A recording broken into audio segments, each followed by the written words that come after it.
What is going on, YouTube? I am Lamont at large. Today we are in Chicago, Illinois, and I'm here to talk about the 65-year-old unsolved murders of the Grimes sisters. We're going to go back in time to December 28th, 1956.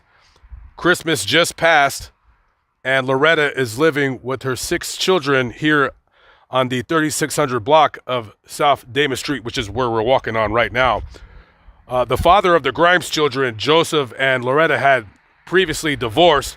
Joseph remarried, and they were living in separate residences, of course, all the children living with Loretta. So Christmas just passed, and Barbara, 15, and Patricia, 12, she was just about to turn 13 in 3 days, wanted to go see Elvis Presley's new movie, Love Me Tender. Now, the movie wasn't really new to Patricia and Barbara because they've watched this movie at least a dozen times. But they loved Elvis Presley like a lot of teenage girls at that time did, and they wanted to go see the movie once again. So they told their mother, we're going to go walk down the street right here. We're going to walk down to Archer Avenue, and we're going to go catch the bus down to the theater because we love us some Elvis Presley. And this is the house where the Grimes children used to live. And this would be the same house that Barbara and Patricia would never return to.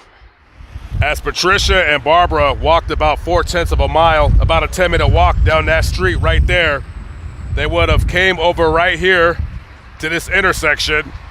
They would have crossed the street, and right there is the bus stop that they would have been sitting at 65 years ago to take them about, I want to say, maybe 2 miles down the road right here to that theater so they could watch their movie. Now, I'm not sure if the bus stop was originally right there in that island section right there or not. It could have been right there. It could have been across the street near that Burger King.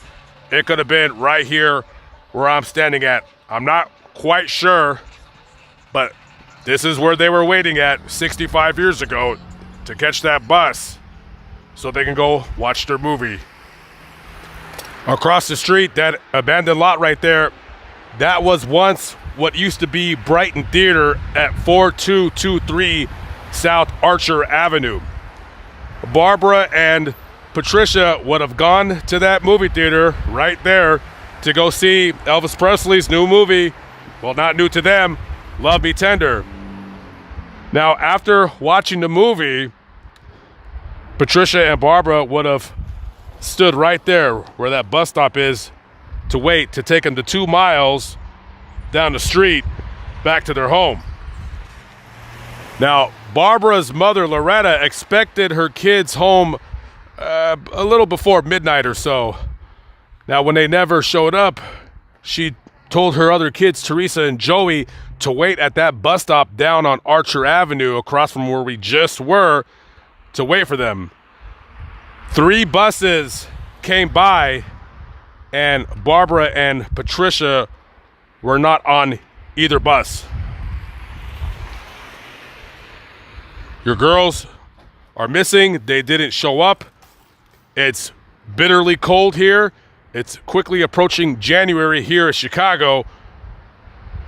And I'm sure her and Joseph, the father, are thinking to themselves, as well as a lot of people here in Chicago, where are Patricia and Barbara Grimes?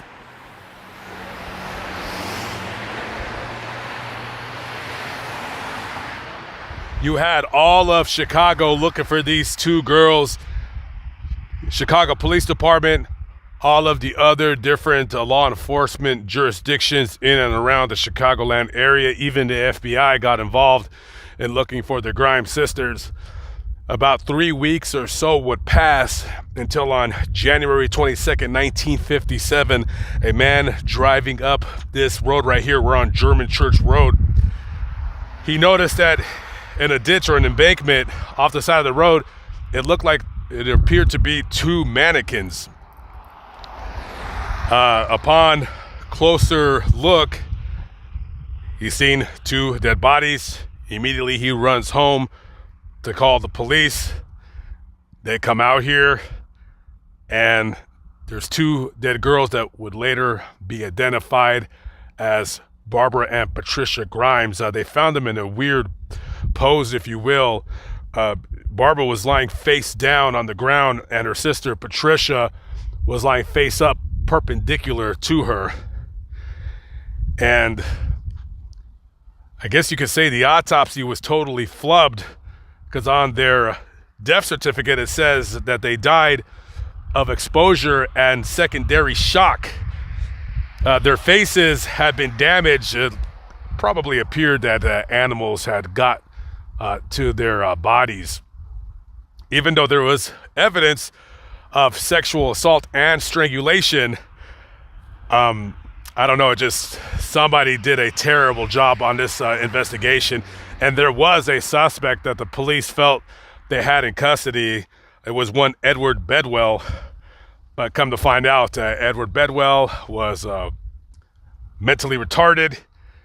He confessed to the murders, but they felt that the police coerced a confession out of him, so he was eventually cleared as a suspect.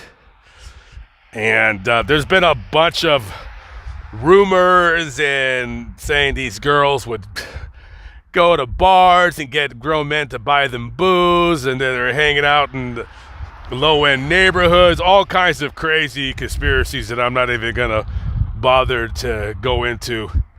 But you got a lot of people that just kind of like to sensationalize everything, whether it be on social media or even back in those days in the newspapers, just to sell a couple extra editions of the local Sunday paper. So it was somewhere out here right before Churchline Road, which is that street right over there. Somewhere over here, these girls were murdered and left here. And during the autopsy, it was shown that they were murdered probably within about 5 hours after that movie ended, because the food that they ate at their house was undigested.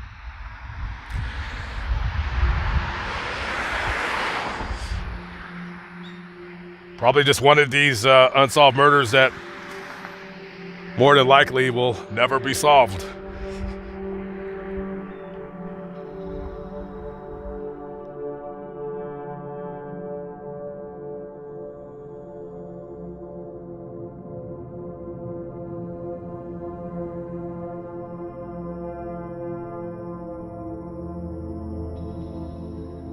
And this is the final destination of our video. We're at the Holy Sepulchre Cemetery here in Allstep. And this here is the graves of the Grimes sisters, Barbara and Patricia. And I love that somebody came out here and put these decorations on their graves. So thank you to whoever did that. Actually, really touches my heart. And that these two girls' unsolved murders will never be forgotten. That we always must remember that these violent and vicious crimes happen. And even though they don't happen to our family or our friends, a lot of you out there, it has happened to your close relatives and your loved ones. And just to come out here and put a story, a spin, if you will, on this story. Horrible things happened throughout the centuries, and it's always weird when I read these stories that these monsters were alive in the 50s, the 40s, the 30s, the 20s, 1800s, 1700s. There was always people murdering.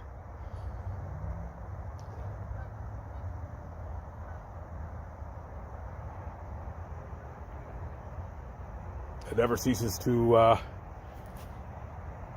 amaze me, the carnage, and that it'll never stop until the end.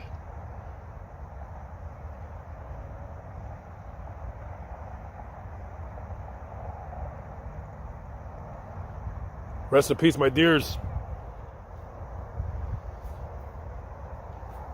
All right, guys, I am out of here. I hope to see you on the next vlog.